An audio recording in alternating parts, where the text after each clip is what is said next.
Rudolph lived in Toyland on the North Pole. He was younger and smaller than the other reindeer there. They all had proud, tall antlers. Rudolph's antlers were very tiny. Worst of all, Rudolph had a nose that was big and bright red. It was so red it glowed in the dark. Poor Rudolph! He wanted to be like the other reindeer in Toyland. The other reindeer made fun of Rudolph and called him names. "Rudolph the red-nosed reindeer," they teased. Before Christmas Eve, Santa's elves posted a sign on the gate to Toyland. All the reindeer were asked to line up at 8 o'clock in the meadow. Santa Claus was coming to choose the team that would deliver presents to every good little boy and girl in the world. The reindeer danced with joy when they heard the news. Each reindeer hoped he would be chosen to guide Santa's sleigh. Rudolph sighed. He did not want Santa to see his bright red nose. At 8 o'clock, when all the reindeer had gone to the meadow, Rudolph hid behind a holly hedge. Behind the thick bush with bright red berries, no one could find Rudolph with his bright red nose. In the meadow, all the reindeer in Toyland, except Rudolph, stood in line while Santa inspected them. Santa chose carefully. Only the fastest, the strongest, and the best reindeer would do. "Dasher is the biggest reindeer," said Santa. "Dasher," wrote his elf assistant in a big book. "And Dancer is the strongest," said Santa, pulling his beard. "Dancer," wrote the elf. "Ho, ho! Let's see," continued Santa. "Prancer and Vixen make the smoothest landings on rooftops. Comet is the fastest and Cupid is the most sure-footed.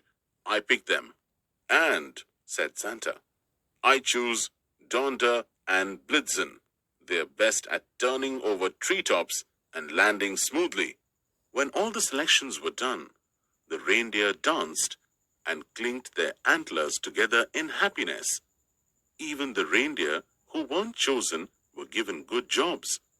One was to try out toy electric trains. Another was to hug Christmas kittens. The only reindeer without a job was Rudolph. He wanted to help, but he knew others would laugh at him. So he stayed behind the holly hedge. At last, it was Christmas Eve. Santa's elves were busy packing the sleigh. "I don't care if they make fun of me," said Rudolph suddenly. "I want to help too." He dashed from his hiding place and went to find Santa. The night was bitter cold and a terrible fog covered the earth.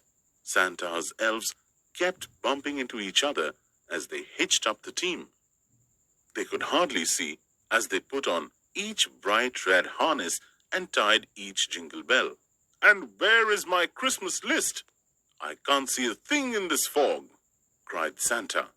Just then, a soft red glow lit up the snow. "Thank goodness," said Santa, suddenly jolly again. "I've found my list. Ho, ho! Who brought this fine lantern?" asked Santa. "I must take it with me." "It's not a lantern," said Rudolph shyly. "The light comes from my nose." "Rudolph the red-nosed reindeer," said Santa. "I'm glad to see you. Your light will guide my sleigh tonight. I appoint you head of my team." Rudolph held his head high. Proudly, he walked to the front of the team. All the other reindeer bowed. Donder and Dancer helped Rudolph put on his harness. Then, down, down, through the clouds and over the sleeping houses, Santa and his team flew on the foggy Christmas Eve, and leading the whole procession was Rudolph the red-nosed reindeer.